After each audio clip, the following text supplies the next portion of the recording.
esta mensagem está sendo gravada para ser colocada no YouTube. E eu peço aos irmãos que dê atenção para tudo que Deus estiver falando no momento do culto. Gênesis capítulo 6, e no versículo 22, nos diz assim a palavra de Deus: assim fez Noé conforme tudo o que Deus lhe mandou, assim o fez. Assim fez Noé conforme tudo que Deus lhe mandou, assim o fez.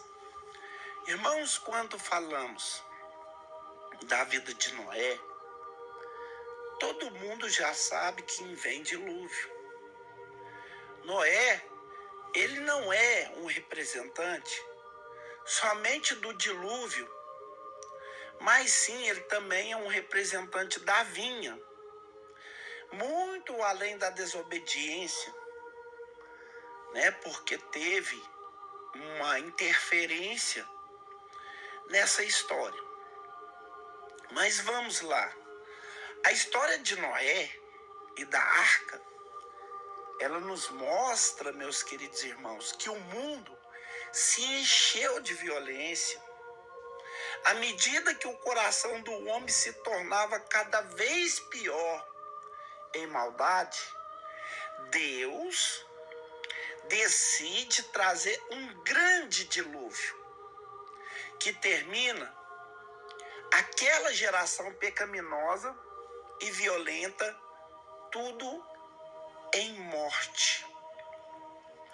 Nós sabemos que os nossos dias não estão muito diferente do que o dia que vivenciou Noé, esta maldade, esta incredulidade que era presente no coração de todos os homens.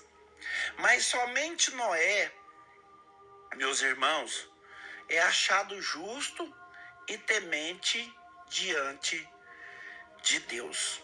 Eu quero abrir um parênteses aqui para já deixar uma vertente para os irmãos, que muitas das vezes nós estamos em busca de pessoas perfeitas.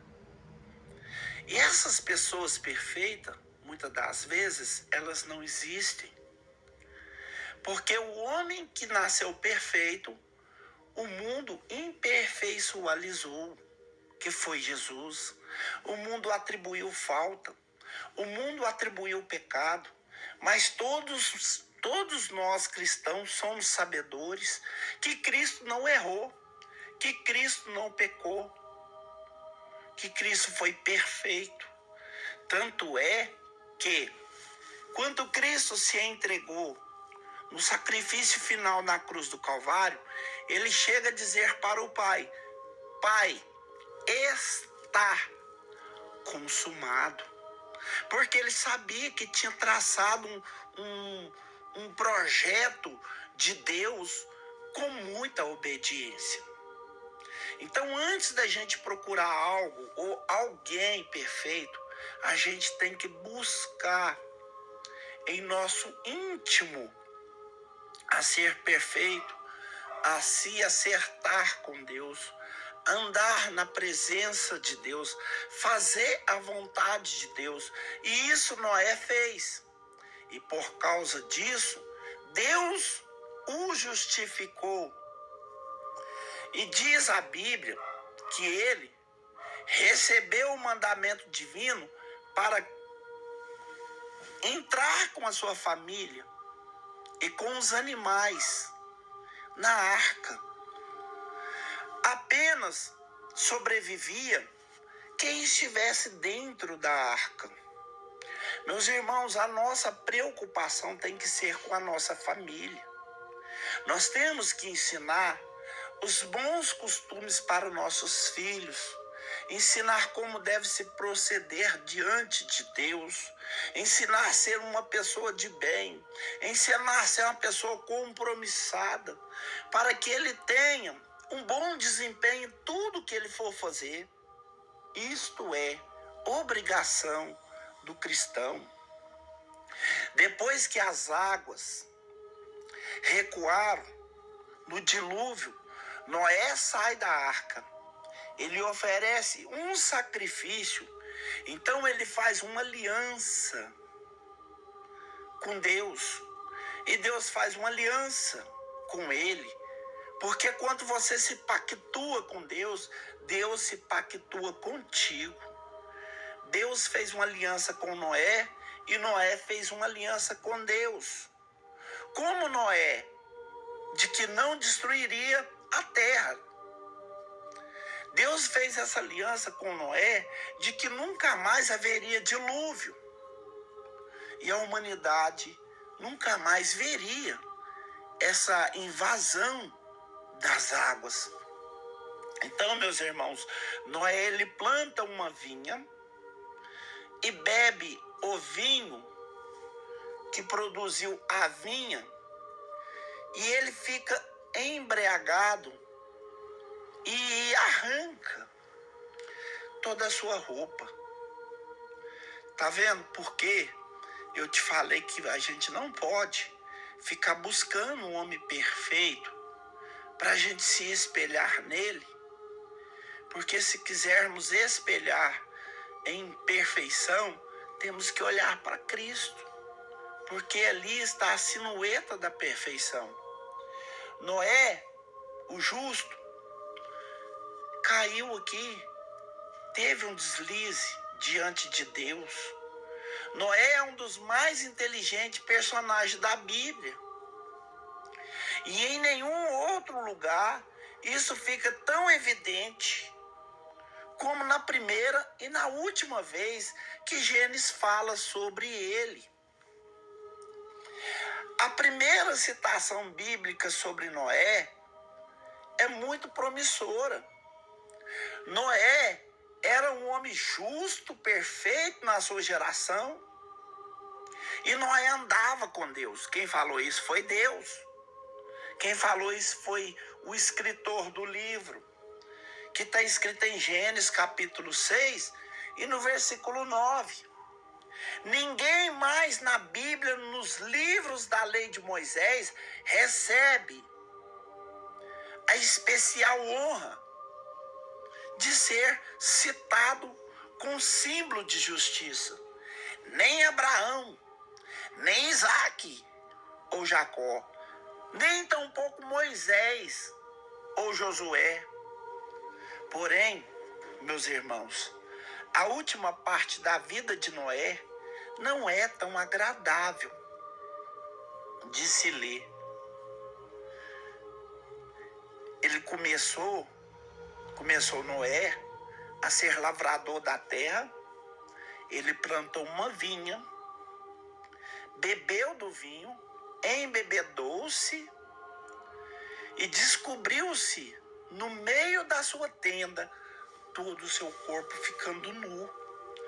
Você vai encontrar isso em Gênesis capítulo 9, do versículo 20 e 21. Então, e viu Cão, o pai de Canaã, a nudeza do seu pai. Cã notou que seu pai estava nu e fê-lo saber os seus irmãos lá do lado de fora. Aqui nós temos um outro relato que a Bíblia nos ensina, que não devemos sair esparramando a fraqueza de nossos irmãos. Quando você descobre que um errou ou pecou, ou desviou da igreja, ou teve algum tropeção, se você é um bom cristão, se você é uma pessoa dotada do Espírito de Deus, você tem que ajudá-lo em oração. Buscar pessoas capacitadas, que tenham o mesmo propósito de orar, de ajudar, de fortalecer, de levantar a pessoa para ajudar. Só que aqui nós vemos que Cã, o pai de Canaã, Ele não fez a mesma coisa, ele procurou a esparramar. Eu quero ferrar com o nome de Noé, eu quero esparramar a fraqueza de Noé, porque o caráter de Noé vai lá no zero. Só pode ser isso que esse rapaz pensou, né? Então tomaram Sem e Jafé a capa e puseram sobre os seus ombros. E indo eles virados para trás, cobriram a nudez do seu pai e viraram o rosto, né? Eles estavam virados de maneira que não viram a nudez do seu pai, né? Se você olhar lá em Gênesis 9, 22 e 23, vocês vão denotar essa fala que eu estou falando, né? O comportamento exemplar de Sem e de Jafé não esconde a situação embaraçosa que deve ter no meio do povo de Deus, né? Que foi o único ser humano que foi visto como justo no meio de toda a humanidade. A humanidade estava em imenso pecado e ele foi encontrado justo em uma situação tão degradável, né? E agora, dentro da sua própria casa, membro da sua família, tentando desintegrar o seu caráter, tentando apagar a sua imagem na memória dos justificados. Mas nós vemos que Cã e Jafé ali, ele representa pessoas que ainda têm um coração interligado no céu, ainda preocupa com o estado moral das pessoas, com o estágio espiritual das pessoas, né?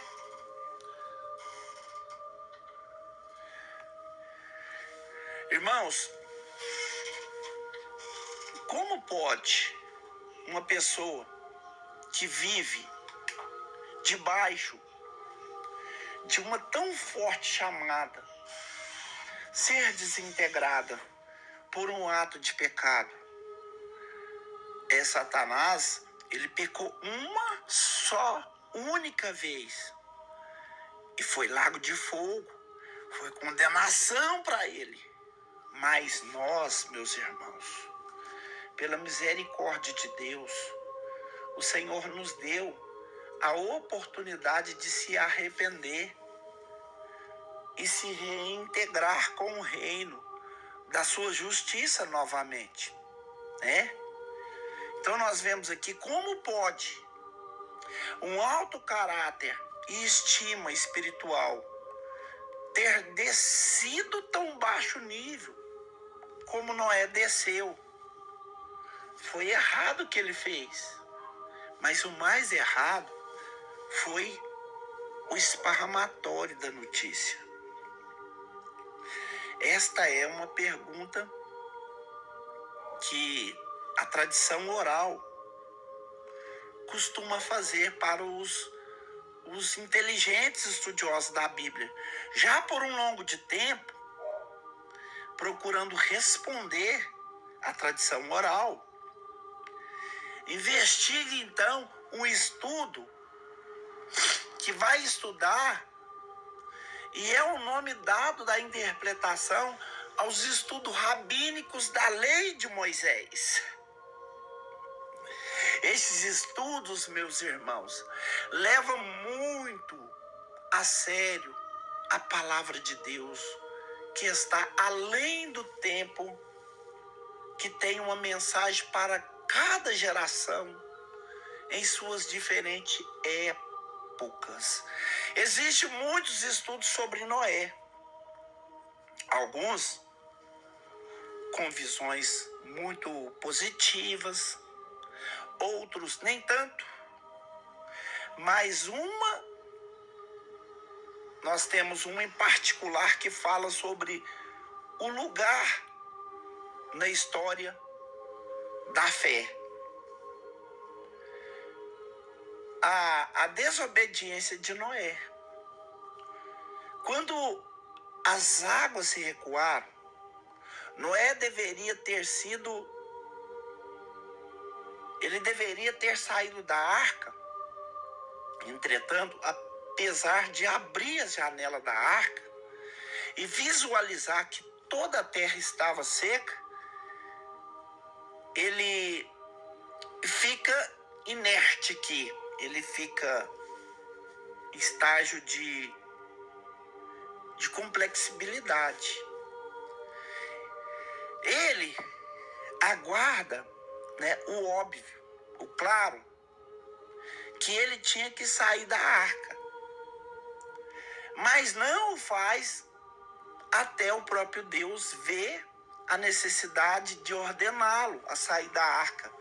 Irmãos, ele foi tão fiel que ele esperou até a ordem de Deus para descer da arca.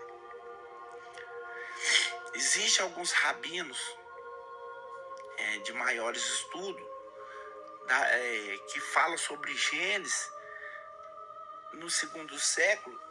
Eles afirmam nos seus estudos que se fosse eu lá, teria quebrado a porta da arca e sairia imediatamente. Imagina, 40 dias e 40 noites sem ver a cor do dia, sem ver a terra, sem ver as coisas da natureza. Imagina, só água, água, água, água, né? Mas para nós entendermos melhor esta história do dilúvio de Noé, nós devemos ler o texto cuidadosamente. A história do dilúvio, ela é contada muito rapidamente. Deus anuncia que a destruição da vida na terra é algo iminente. Ele ordena a Noé que construísse uma arca e a medida precisa e específica. E detalha que Noé deve levar consigo a sua família e os seus animais. 2 de cada espécie Deus ordenou, ou 7 em caso de espécies limpas. E começa a chover. A terra está toda inundada. Noé e a sua família são os únicos sobreviventes. A chuva para, as águas abaixam. Nós esperamos ler em seguida que Noé emerja e que venha para fora. Mas ao invés disso, a narrativa vai ficando vagarosa, e nos 14 versos que seguem, quase nada acontece, né? As águas, ela retrocede, a arca repousa sobre o monte Ararat, e Noé abre a janela e solta um corvo. Depois ele solta uma pomba. Ele espera 7 dias e volta a soltar a pomba. Ele retorna com uma folha, né? Nós vemos que essa folha que essa pomba retorna, ela é uma oliveira.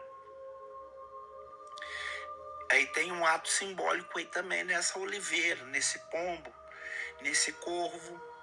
Tudo tem ato simbólico. Se eu for aqui trazer uma narrativa sobre o pombo, sobre o corvo, eu vou ficar no mínimo 3 horas aqui dando explicação sobre essa oliveira.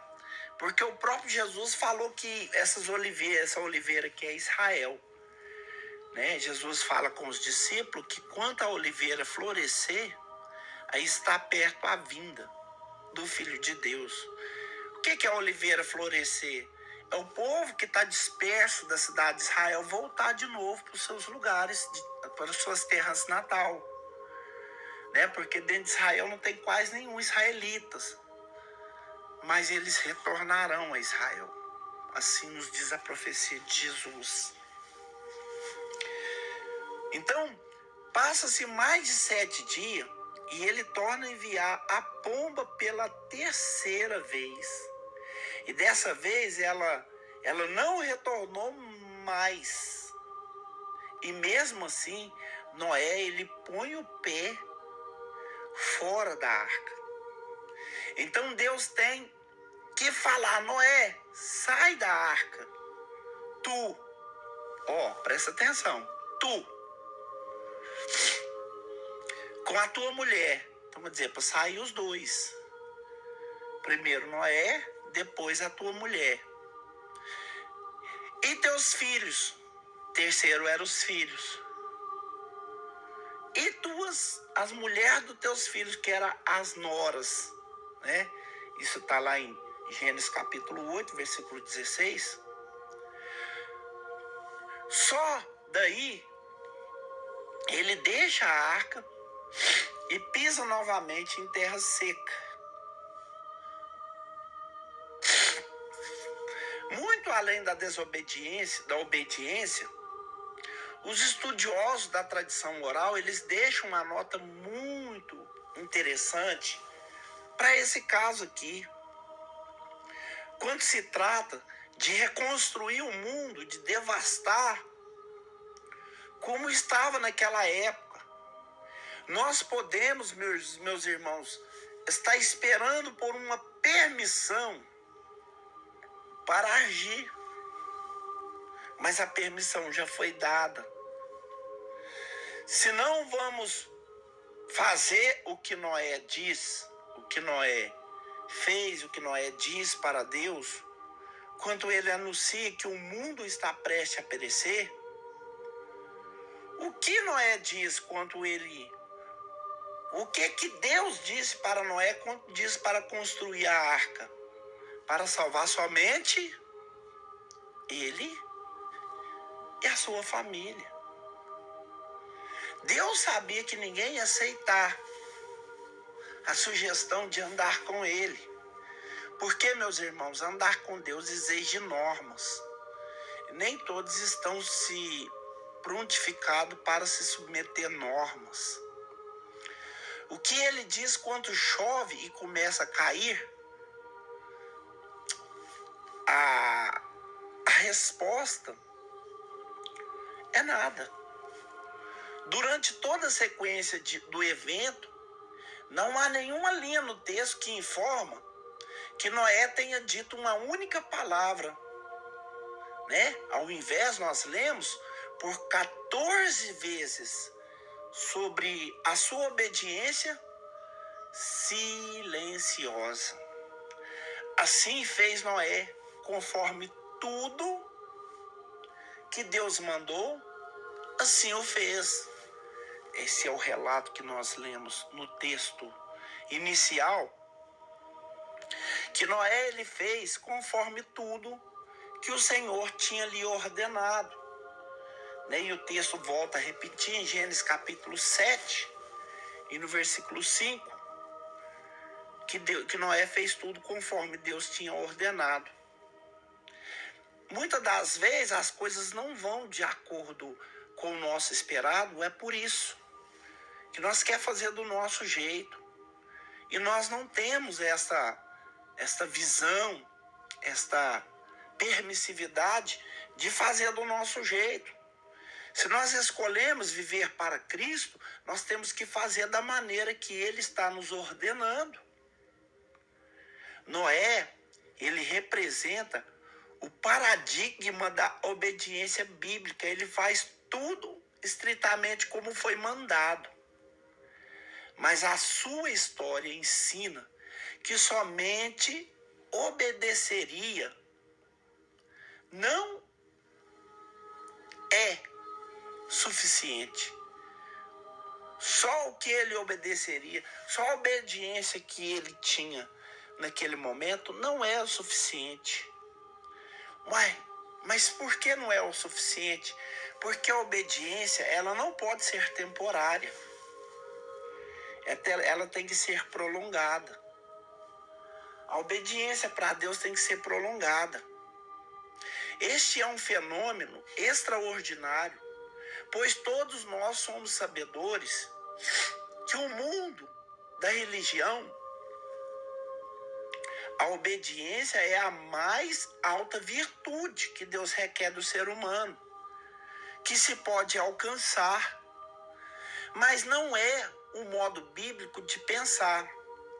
Apesar do fato do Pentateuco, os livros da lei de Moisés, que conter também 613 preceitos, ou seja, mandamento, não há nenhuma palavra que diga obedeça, né?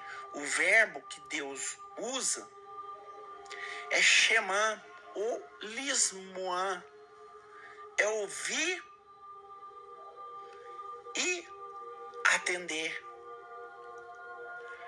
anteriorizar e responder, né? Que significa refletir e depois responder. O momento é recebido. Na Bíblia, Deus não requer uma obediência cega e uma tradição oral também está de acordo com essa visão, porque não é só obedecer. Muitas das vezes a pessoa quer viver de oração. Oração é correto. O apóstolo Paulo chega a dizer em 1 Tessalonicenses, capítulo 5, e no verso 17, orai sem cessar. Mas a oração, ela tem duas vertentes. Orar significa se comunicar com Deus, falar com o Criador. Oração. Então, orar e agir. Então, quer dizer, orar e fazer. Buscar o auxílio de Deus e ir na ordenança de Deus. Esse é o papel imediato que Deus espera. Deus, ele não lida de uma forma ditorial com as suas criaturas. O Talmud babilônico, ele tratava de um avude chamado Zara, né, que Deus busca mais do que submissão. Inconsequentemente, sem reflexão no interior da sua vontade, se não fosse assim, ele não teria criado homens, ele teria criado máquinas que eram propagadas para reagir, robôs, né, que responderia automaticamente comandos recebidos. Deus, ele quer que nós sejamos maduros. E Deus também espera de nós, deliberativamente, que nós façamos a vontade dele, porque nós a entendemos ou porque confiamos nele. Quando não entendemos, nós continuamos a confiar. Ele busca em nós algo maior do que a simples obediência. Ele quer também a responsabilidade. Né? Nós somos parceiros de Deus nessa batalha pela redenção. Talvez você esteja perguntando, mas por que Deus não quer somente a obediência? Olha, se você olhar naquela parábola dos talentos, você vai ver que Deus distribui ali os talentos, né? E ele distribui para cada um. Só que o último, que para ser mais rápido na citação, o último, quando Deus fala para ele, cadê o talento que eu te dei? Ele fala assim, eu enterrei e deixei guardado no lugar, depositado, escondido, guardado, com medo de perder ele, porque eu sei que o meu Senhor é muito rigoroso, e se eu perder ele, eu posso ser cobrado em rigor, né? E Deus ali pegou e se irou com ele, porque ele não fez o talento se multiplicar. Então, é isso que eu estou falando. Muitas das vezes a pessoa é obediente, né? A pessoa tem uma boa índole diante do Senhor, mas ela é infrutífera. ela não põe essa obediência em ação. É por isso que intuitivamente nós aprendemos que o pai da fé não é Noé, e sim Abraão. Por que Abraão? Abraão lutou uma guerra para resgatar o sobrinho. Fosse outra pessoa, falava, eu sou crente, eu vou envolver em briga. Eu vou esperar em Deus, eu vou orar, eu vou buscar a presença de Deus, eu vou pedir Deus para mandar anjo. Ei, tem coisas que os céus reagem ao nosso favor, mas tem coisas que somos nós que temos que tomar a decisão. Nós não temos que ficar esperando o céu fazer algo que o céu já aprovou, né? Abraão ali, na hora que ele viu que o sobrinho dele foi levado, ele lutou, ele juntou 318 homens e foi para a guerra, para resgatar o sobrinho, né? Ele orou pelo povo da terra, mesmo quando ele sabia que o povo da terra era pecadores. Abraão, ele questionou os céus quanto o seu encontro com Deus. Ele questionou. Abraão chegou a dizer, destruirá também o justo com os ímpios, né? Deus já tinha decidido a matar todo mundo lá no Sodoma e Gomorra. Mas aí o Abraão, ele peitou a Deus na fé. Ele falou, o senhor vai matar o justo com o ímpio? Né? Tipo assim, tô entendendo o senhor não, Deus. Que é isso aí? O senhor vai matar o justo com o ímpio? Aí lá no versículo 18 de Gênesis, no capítulo 18, no versículo 23, longe de ti que faça tal coisas, metes o justo com o ímpio, que o justo seja como o ímpio, longe de ti, não fará justiça ou juiz toda a terra. Então o Abraão estava falando, o senhor vai matar o justo junto com o ímpio, né?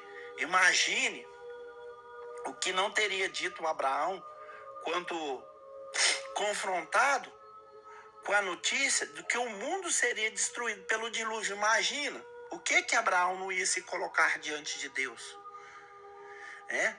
Se porventura houver 50 justos, Abraão falando com Deus, se houver 50 justos na cidade, ora, não se ire, Senhor, que ainda só esta vez que eu falo, porventura, achará ali 10. Né? Abraão saiu caçando 10. Se eu achar 10, o senhor popa o juiz naquela cidade? Talvez, quem sabe, Abraão poderia ter salvado o mundo, esse mundo antigo de Sodoma e Gomorra. Claro, ninguém pode afirmar com certeza, mas a oração de um justo, vocês sabem, né? Pode muito em seus efeitos. Pode muito em seus efeitos. Muita gente está assim como Noé, aguardando uma ordem para fazer o bem. Quantas pessoas não afirmam que estão esperando uma confirmação de Deus para fazer a vontade de Deus, para fazer o bem ou para ajudar o próximo? Não há necessidade, confirmação ou vontade de Deus óbvia e clara para isso. Né? Se você é de Deus, você tem que ser portal de Deus, você tem que representar Deus. Você não tem que ficar esperando Deus falar assim, filho, leva uma cesta básica para aquela mulher ali. Filho, aquele homem ali, ele está sem o dinheiro de comprar um remédio. Estou te revelando aqui para você passar uma continha, o valor X para comprar um remédio. Filha, aquela mulher ali, ó, essa semana ela está sem gás em casa. Vai lá levar o gás para ela. Deus não vai te revelar isso não, irmão. Não. Eu não levei porque Deus não falou nada. Deus já deu ordenança. Quem sabe fazer o bem não faz, comete o pecado. Mas o fruto do Espírito é amor, gozo, paz, longanimidade, benignidade, bondade, fé, mansidão, temperança. Contra essas coisas não há lei. Né? Paulo fala em Gálatas 5, 22 e 23. Quando Moisés demorou a descer do Monte Sinai, aonde ele recebeu a tábua da lei de Deus, o povo de Israel fez para si um bezerro de ouro e adorou. A ira de Deus, meus irmãos, se acendeu de uma tal forma que ele planejava consumir todo aquele povo e fazer somente Noé, o único sobrevivente. É uma grande nação. Essa nação viria de Noé, das entranhas de Noé. Deus falou, não, Noé, você para mim tá bom, vou fazer uma geração de você e vou acabar com todo mundo, porque eles escolheram o Deus deles. E o Deus deles não vai livrar eles da minha mão. Sabe o que aconteceu? Diferentemente de Noé, Noé não obedeceu imediatamente o comando divino. Mas ele intercedeu, ele orou, ele clamou pelo povo. Né? Os planos divinos foram modificados por causa da intercessão de Moisés. Moisés falou, você vai matar o povo? Que é isso? Ele questionou. Então, diz o Senhor, Moisés, vai, desce, porque o povo que fizeste subir do Egito se tem corrompido. Êxodo capítulo 32, versículo 7. Agora, pois, deixa-me para que o meu furor se acenda contra ele e consuma. E eu farei de ti uma grande nação ali. Que eu falei aí. Êxodo capítulo 22 e no versículo 10. Eu cacei aqui o versículo para poder mostrar para os irmãos que não é uma intuição, uma citação do meu emocional, mas é bíblico. Moisés, porém, suplicou ao Senhor Deus, lembra-te de Abraão, de Isaque e de Jacó, os teus servos, aos quais por ti mesmo tens jurado. Então o Senhor se arrependeu do mal que disse que havia de fazer com seu povo. Êxodo capítulo 32, versículo 11 e 14. Irmãos, é preciso ir além da obediência. Precisamos ser intercessores. Precisamos ser intrépidos. Nós somos chamados uma nação de sacerdotes e profetas. Noé salvou somente a sua família. Noé termina bêbado, nu, causando constrangimento para os seus filhos. O que nos traz uma mensagem de que se você somente a si mesmo não faz nada para salvar os outros, você só pensa em você. Você só pensa na sua família. Não, se o choro não é no meu quintal, então deixe que chore. Talvez o pensamento de muitos são assim, né? Eu vou obedecer a Deus para mim e minha família ser salva. Deus, ele não quer somente isso. Ele quer que você avance. Ele quer que você insista. Ah, mas eles não merecem, eles são cracudos, eles são embriagados. Você também era. A ira de Deus não te exterminou.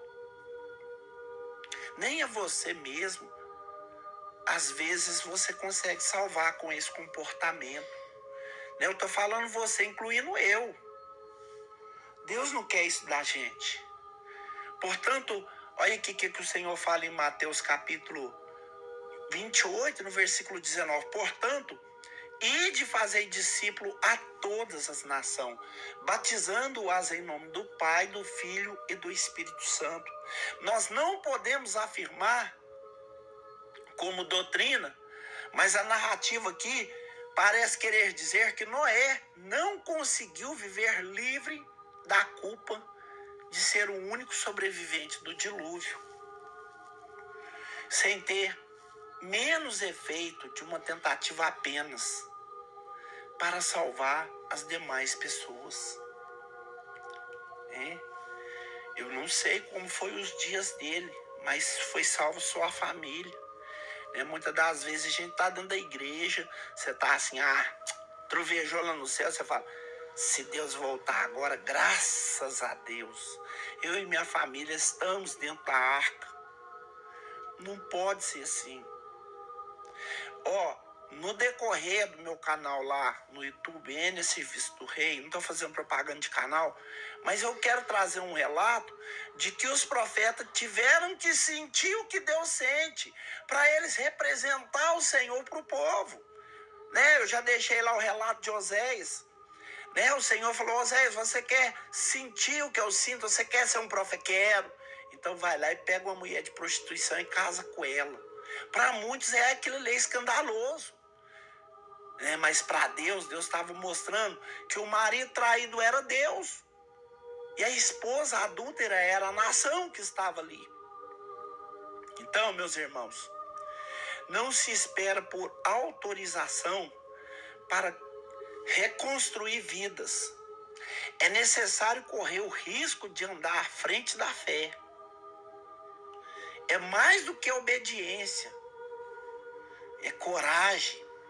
Coragem para quê, pregador? Coragem para fazer o que ninguém está fazendo. Mas eu já preguei, eu já falei com ele, ele não quis me ouvir, então agora, lavo minhas mãos. Imagina se Deus fizesse isso com a gente. Imagina. A Bíblia fala em 2 Pedro, no capítulo 2, 2 Pedro, capítulo 2, no versículo 5, que Deus não perdoou o mundo antigo, mas guardou Noé, o pregoeiro da justiça, e mais 7 pessoas a trazer o dilúvio sobre o mundo dos ímpios. Aqui Noé foi salvo com a sua família, Isso é muito lindo, isso é muito precioso. Mas nós temos que ir mais além. Nós temos que aprofundar mais. Nós temos que aprofundar mais. Nós vemos quando Pedro, Tiago e João vai passando com Jesus na cidade de Samaria, e os samaritanos rejeitaram eles porque eles eram judeus. João vira para Jesus e fala assim, Jesus, quer saber? Faz descer fogo do céu, o senhor não é filho de Deus? Faz descer fogo do céu e extermina esse povinho aí.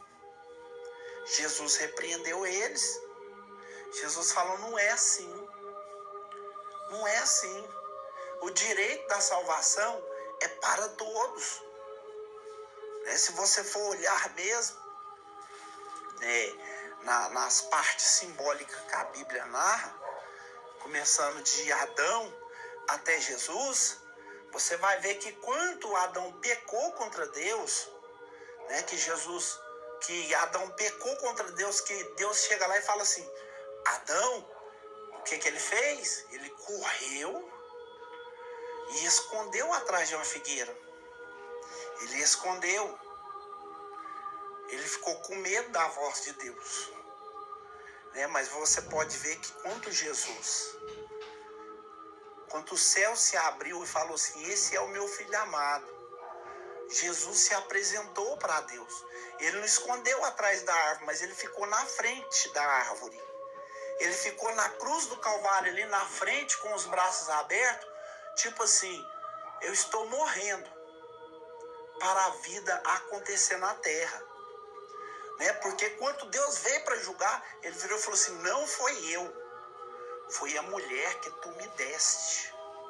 Ele não assumiu a culpa, ele jogou a culpa para cima da mulher. Jesus já fez diferente.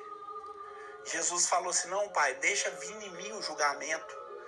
Não foi a mulher que pecou, não foi a nação que pecou, deixa o pecado deles pesar nos meus ombros. Isaías chega a dizer que por causa dos seus ferimentos, por causa das suas feridas, nós fomos sarados das nossas. Que o pecado que nos traria a morte, estava sobre ele. Né? E pelas pisaduras, das feridas, do cravo na testa, do cravo fincado na mão, da lança que o transpassou, nós fomos sarados. Finaliza aqui. Deus mandou um sono profundo em Adão, arrancou da costela de Adão e fez Eva. Eva errou? Errou. Levou Adão a errar? Levou. Mas lá na cruz do Calvário, do lado esquerdo da costela de Jesus, foi atravessada uma lança para confirmar que ele estava morto. Sabe o que saiu? Água, sangue. Água para nos purificar dos nossos pecados e sangue para nos redimir, para nos reintegrar, para nos ativar novamente na aliança que Adão deixou quebrar, na aliança que foi rompida no Éden. Então, nós temos, meus irmãos, que esparramar esta fala, esse comentário e fazer o possível para ganhar pessoas, para buscar pessoas para o reino de Deus. Não desista de ninguém na sua rua. Não desista de ninguém na sua congregação. Ah, fulano é um blasfemo. Fulano é um carnudo. Ei, imagina se Deus fizesse isso com a gente. Tem hora que a gente está bem com Deus, está firme, está pronto para arrebatamento. Mas tem hora que a gente está assim, não, Senhor, não volta agora não. Porque se o Senhor voltar, ai, ai de mim, né? Então, nós somos carnais. Nós somos terráqueo. Nós temos que ter união. 1 João capítulo 1, versículo 7 fala, se nós andarmos na luz como ele na luz está, nós temos comunhão uns com os outros e o sangue de Jesus Cristo nos purifica de todo o pecado. Amém? Porque na hora que furou o lado esquerdo de Jesus, o que saiu? Saiu a igreja. Se no lado esquerdo, se na costela de Adão saiu Eva, na costela de Jesus saiu a igreja. Nós somos parte da igreja. Se Jesus amou até o ladrão, até o traficante, até os que estavam ali blasfemando dele, nós temos que fazer o mesmo, porque nós somos parte do seu corpo. Amém? Amém, povo de Deus? Amém. Eu pensei que estava todo mundo dormindo, eu estava falando para a parede. Glória a Deus. Então, que Deus abençoe, que esse comportamento, que essas instruções faladas aqui, sirva de exemplo para nosso ministério. Amém? Não é só orar, não é só buscar, ler a palavra, entender, compreender, estudar, se salvar, obedecer. Não, não é só isso. É você tomar a dor das pessoas, mesmo que você não consiga resolver. Mas Deus vai olhar para você e vai falar assim, ele está tentando. Uma hora, meus irmãos, o milagre acontece. Tem pessoas que desistem até do próprio filho. Tem pessoas que desistem até do próprio casamento. Tem pessoas que desistem até de si próprio.